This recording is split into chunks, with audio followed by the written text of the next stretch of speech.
Dunblazier with Chatcast. I am a spiritual empath and award-winning author of the Demon Slayer's Handbook series, which this is the third book to come out. It came out in August, called Conquer Your Karmic Relationships. So I always like to refer a little bit to some of the content that's in the book. But today we're going to talk about a really important topic that you can tell even I need right now.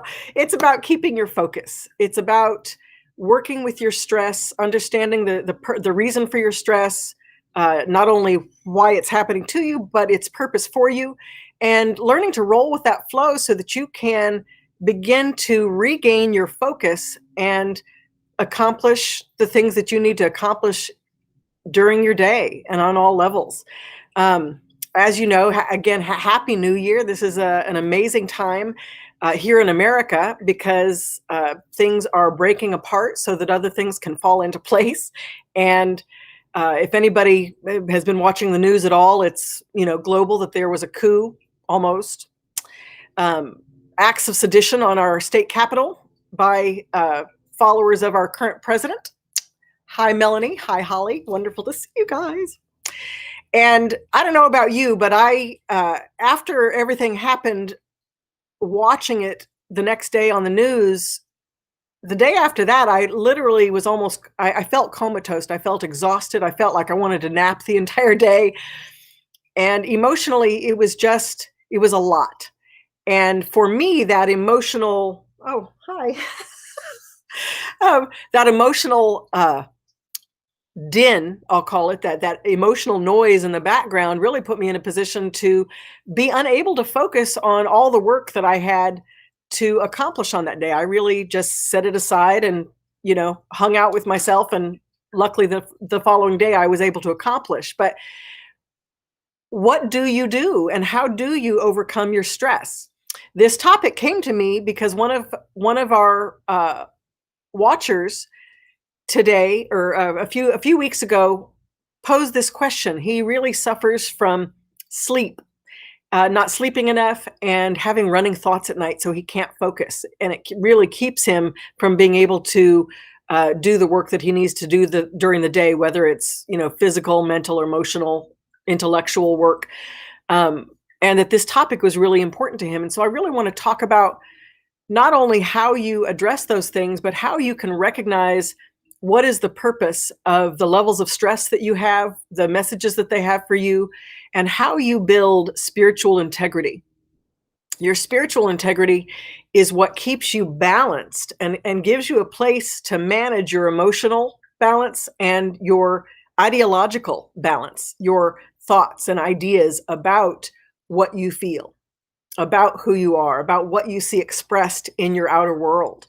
So all of those are really valuable at this time because we are experiencing multiple traumas over and over daily.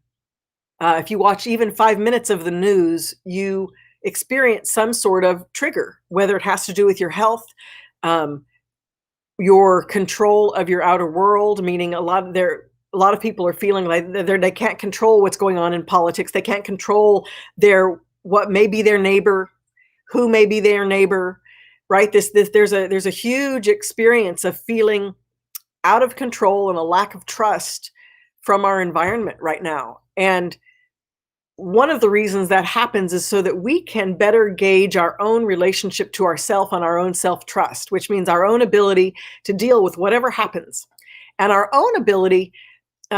Let's take it from the spiritual precept that whatever we believe, whatever we focus on becomes our reality, right? It becomes first how we perceive our world, how we make our choices in our world, and then what we end up with in our physical world.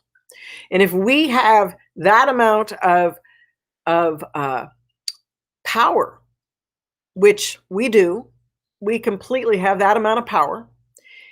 If in fact we have that power, how do we wield that power? How do we use it to overcome our fears of what may be going on in our outer world? So how do we participate? Like right now, the entire world is watching the United States walk through a process that nobody's ever seen us walk through before.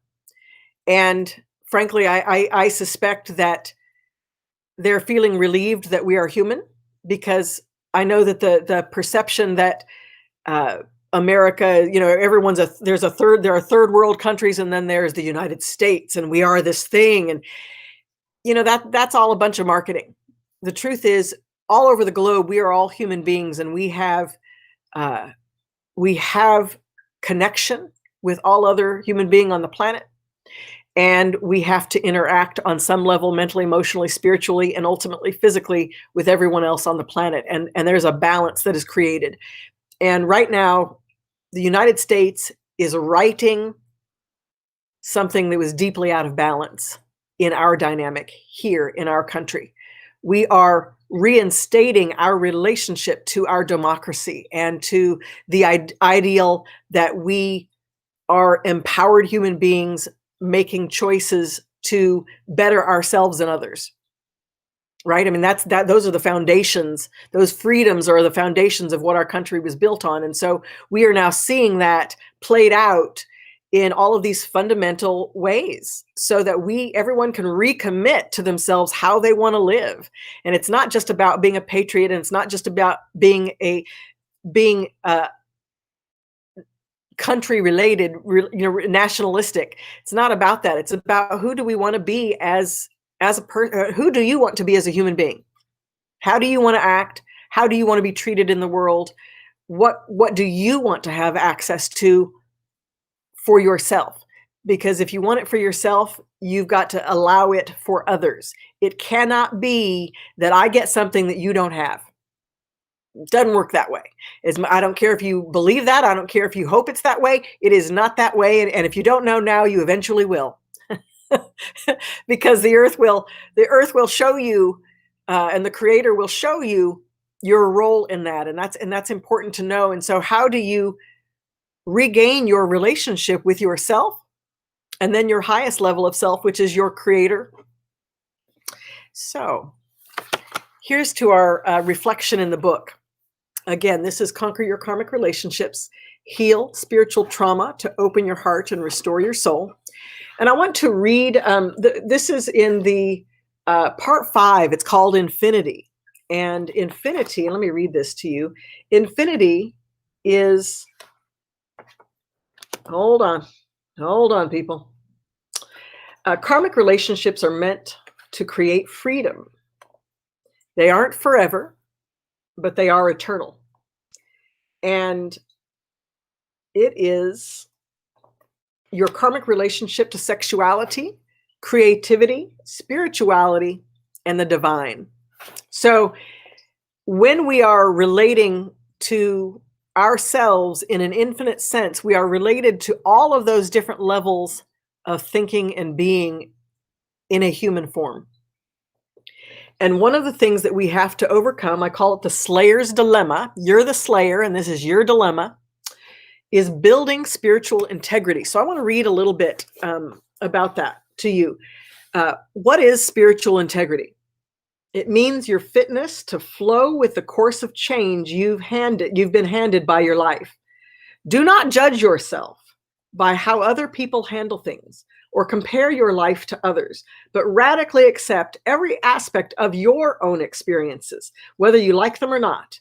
It is only when you completely accept the reality of your physical world that you can change it, and all the mental, emotional, and spiritual links to it. The more you have in your body, the more flow you have in your body, the more you must be prepared for movement. Okay, so that basically says how flexible you are. First of all, how much you embrace knowing yourself, accepting parts of yourself that you like, accepting parts of yourself that you don't like. The more you can accept those things, the more it puts you in an empowered position to make other choices that change those things in your life, right? That's the ultimate goal. So reining us back into this idea of focus. Oftentimes we have to choose physical world habits. And the idea of a habit is something that we naturally already do. But the truth is every day we cultivate our habits. We gain confidence in a habit because we have chosen that thing consciously or unconsciously over and over and over again, so much so that it becomes second nature. And so at some point, it becomes a conscious choice. It goes from being an unconscious pattern, right, which is what we call karma. It moves from being an unconscious pattern into our consciousness, our conscious ability to choose what we want to do and how we want to do it. So this is your opportunity. If you are out there, you're having anxiety, you're having frustration, you're feeling anger, you're feeling grief, you're unable to focus on learning or teaching or doing intellectual pursuits, reading, writing, right? A lot of people have jobs out there that's what they do, is they read and write and instruct all day long. And if you're having a hard time doing those things and then also having a hard time sleeping, you have got to make the commitment to take authority over yourself, right? That's where it begins, is I'm going to take authority over my own sleep patterns. I'm going to take authority over my thinking patterns.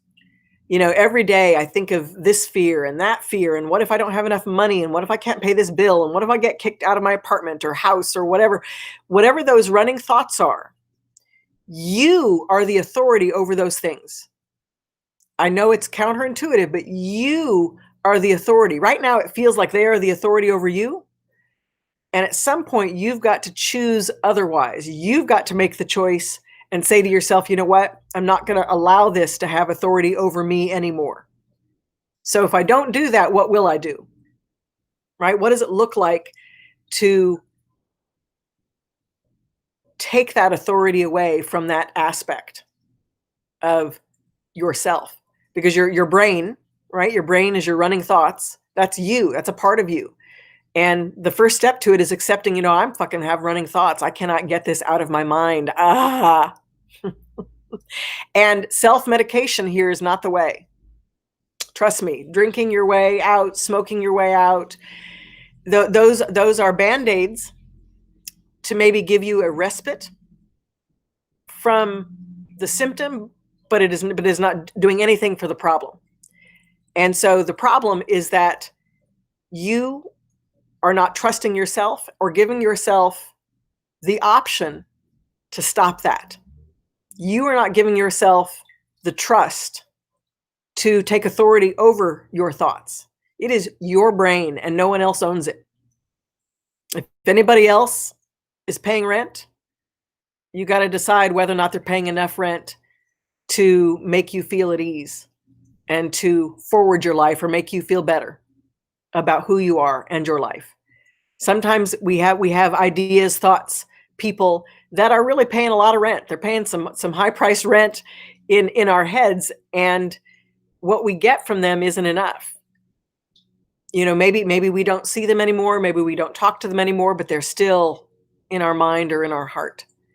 And they're taking up the space where other things could forward us to a better place. Sometimes we are spending our time thinking on things, owning things, giving things the authority over our brain space or our heart space that don't allow us to move forward in a way that brings joy or expansion. So again, it's your choice. The first thing that you have to do is accept that it's happening. The second thing to do is to really take a solid good look at what they are and what it's costing you for them to be there. Because you're putting your energy on that, what are you not doing? Right? Where could your energy be if you weren't doing that? So, yeah. I love it when that happens. It's like, whoop, and done with that thought, stop. So I want you all to start thinking of your questions right now, because I know somebody's got one, and you always get it to me like at the last minute, and I miss it. So so people who are watching this don't get the benefit. You can always see the question and answers in the comments column under the video once it uploads completely to Facebook and to YouTube. but actually you can't see it on YouTube. You can only see it on Facebook. So the next portion is we're going to go back to the more flow you have in your body, the more you must be prepared for movement. Did you know that most people subtly hold their breath when they are confused or are experiencing other understated emotions? When this happens in children, it can make them pass out. We naturally tend to hold our breath when we feel unsure, and we learn this from an early age.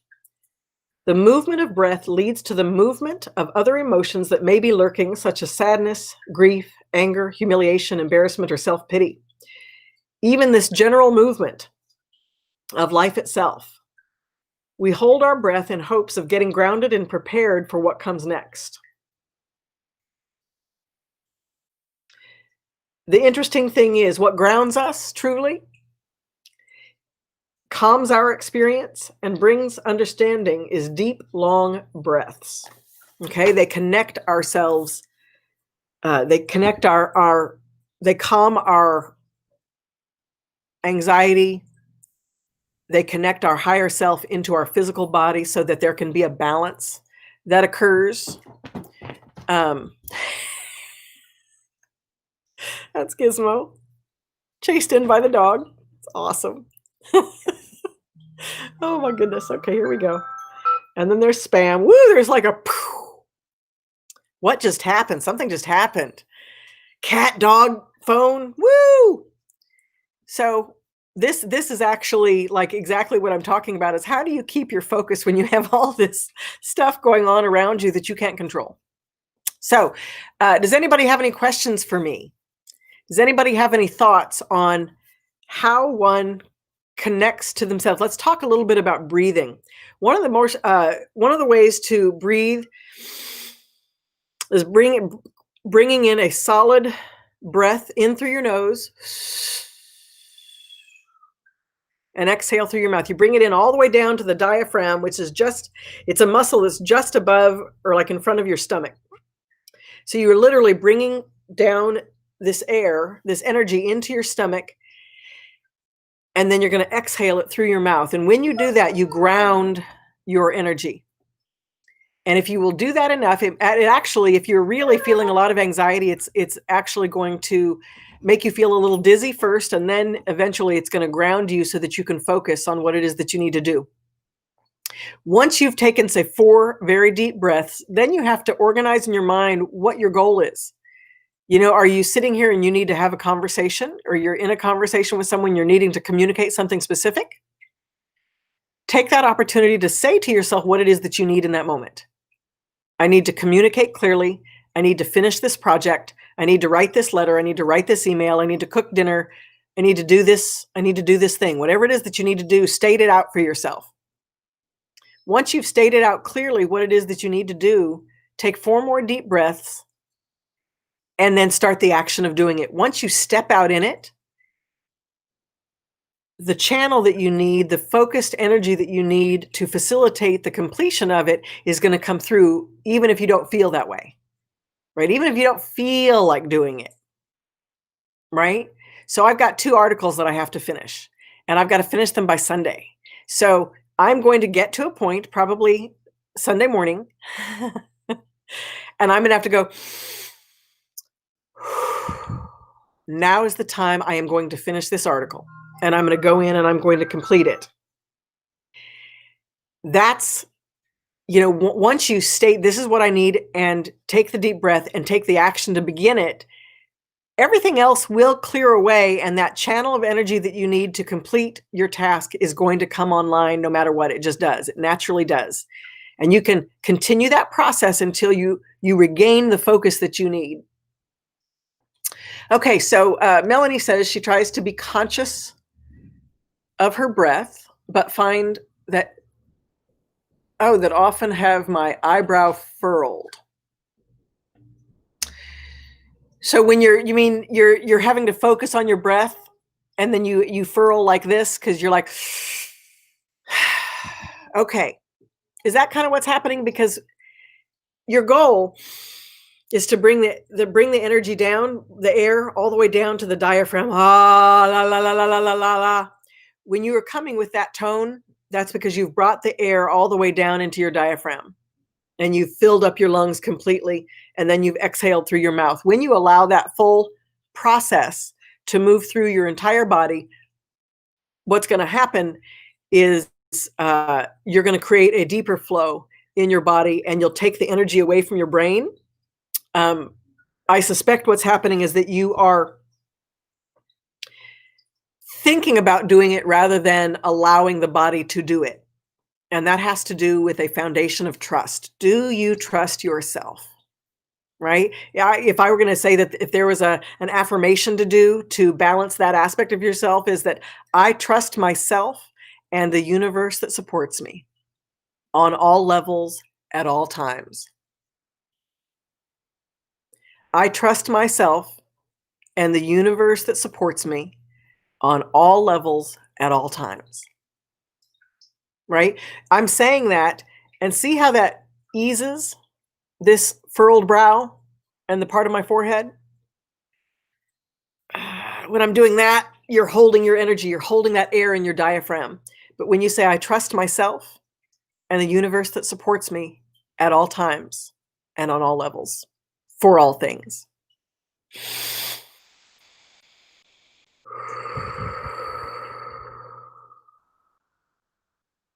Okay. So thank you for that. That's a really important thing to recognize, what the body does with the air when we hold our breath. Does anybody else have thoughts or questions about this topic? So in closing, well, if there's any more questions while you guys are typing, I'm going to do a little and see what I come up with.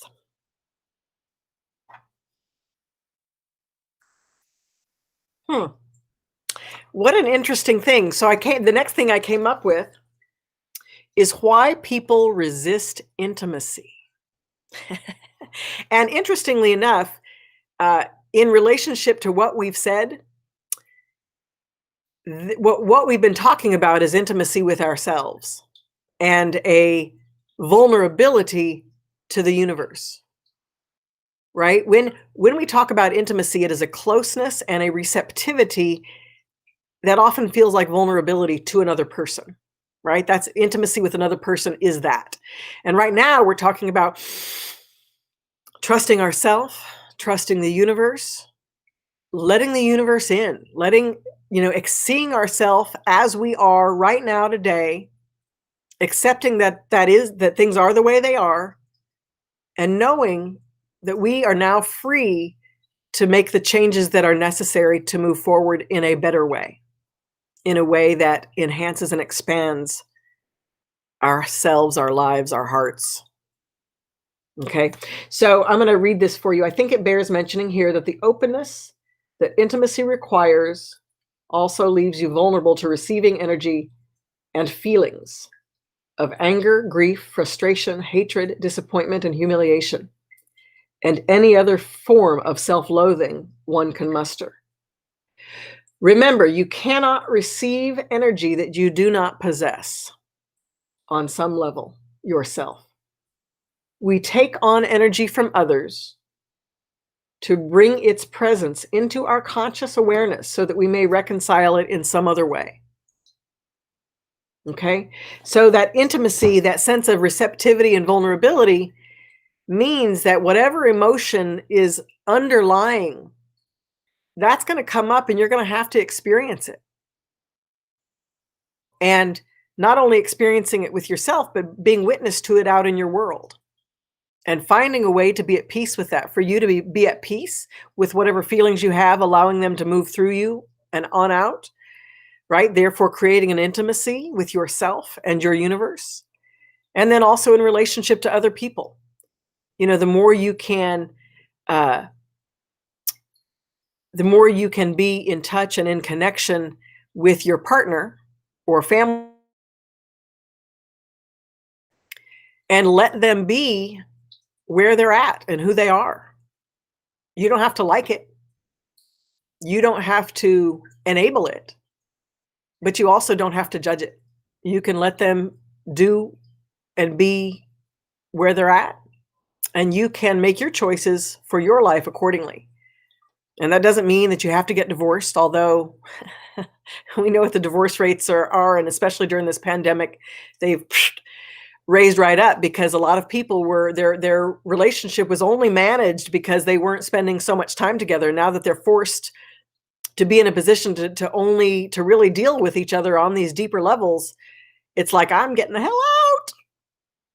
And, do it. Nobody has time to live in an abusive situation, in an erratic situation, in a gruesome you don't have to live how you are living. If you don't want it, is your choice. Okay, so Julie says, how do you get comfortable with your feelings? Well, by accepting that they are normal.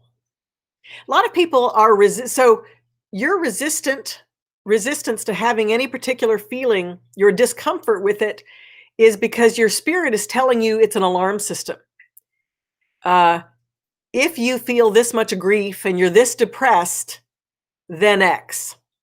Then this will happen, or that will happen, or this might happen. I'm afraid of this. I'm afraid of these things. If I give in to this emotion, it's because this thing's going to happen if I do. Right? We have culturally taught our, especially, well, men in general, I think, but it has been a very American thing to teach our men that emotions are weakness. And there are a lot of women who also believe that emotions are weakness. When you feel grief, if you have anger, that you are weakened, and you're not. It's what you do with that grief or that anger. It's how you transfer it to another person rather than taking responsibility for it yourself. If you will trust yourself and the universe and allow that emotion to flow through you, whether it's grief, whether it's rage, whether it's frustration, whether it's happiness or joy, if you allow that emotion to move through you as one concurrent, consistent movement, it will complete itself and you will still be whole. And not only you'll be whole, you'll be peaceful, right? There's what happens when we cry for 10 minutes or more, it actually erases neurons in the brain and creates a space for us to repopulate those neurons with a new thought or idea that better matches the frequency that comes after we've experienced or expressed our grief. So that's really important to remember, is that's so funny. There's a subtle shaking. Oh, great. There's a subtle shaking in this, and it's because the cat is behind here and she's shaking the podium. Sorry, this is too much fun. So you have to give yourself permission to get comfortable. And part of your permission is that you don't have to be comfortable to have the feeling. You have to recognize that some of the feelings you're going to have just aren't going to be comfortable. And that's okay. And that's normal. And that they will pass through, and the time will come when they will be complete. Right? And so if you will allow them to move through you, then it doesn't have to mean weakness or mean whatever you have made it mean, or whatever it has been taught to you to mean. Okay, I hope, Julie, that answered your question, and if it didn't, clarify, and I'll continue. So Melanie says, thank you for giving us the permission to accept that part of ourselves. You're welcome. Really, it's no problem. Here's a casserole. So you're very welcome, Melanie. I appreciate that. I think that's all. I think that's all I want to say for today. Does anybody else have any thoughts? This has been good. I think this has been a solid 30 minutes, and it's been great. I'm really excited about this new year. Let me say this to you to put a bow on it today. We, the collective, you, I, and every other person on this planet, but mostly the people in this country, we are going through a collective awakening. And we are beginning to recognize that we are all leaders. There aren't leaders and followers. There are all leaders. And that we own the authority that we have been given by our creator, regardless of how you perceive that creator, whether it's your higher self, whether you're an atheist and you don't really believe, but you can just make a choice to do X, Y, or Z, and right, whatever your belief system is, it doesn't really matter, because in every belief system there's a place for this idea of you having authority and owning that authority in such a way that it allows you to be compassionate of others and to offer what you can and move away from what you can't. But it allows you to be inclusive with other people and to connect with other people in such a way that it serves everyone, and that you can be conscious in your choice to not only serve yourself, but to serve others. So I want to leave you with this thought of, how are you a leader in your life today? In what ways is your world presenting to you and beckoning you to step in to a leadership position? In what way and with whom? Is it yourself? Is it your family? Is it other people? What is it? Because it's happening somewhere, because it is happening for everyone. So I'm going to leave that in your capable hands today. And thank you so much. It's really been a pleasure. And I will see you next Friday. I do believe I've got my topic set for next Friday, but if anybody else has a topic, definitely feel free to shoot me a little email or a direct message, or post it on the comments, and I'll check it out, and I will definitely do that. Again, this has been Tracee Dunblazier. I'm a spiritual empath, and this has been Chatcast for you today. Have a good one.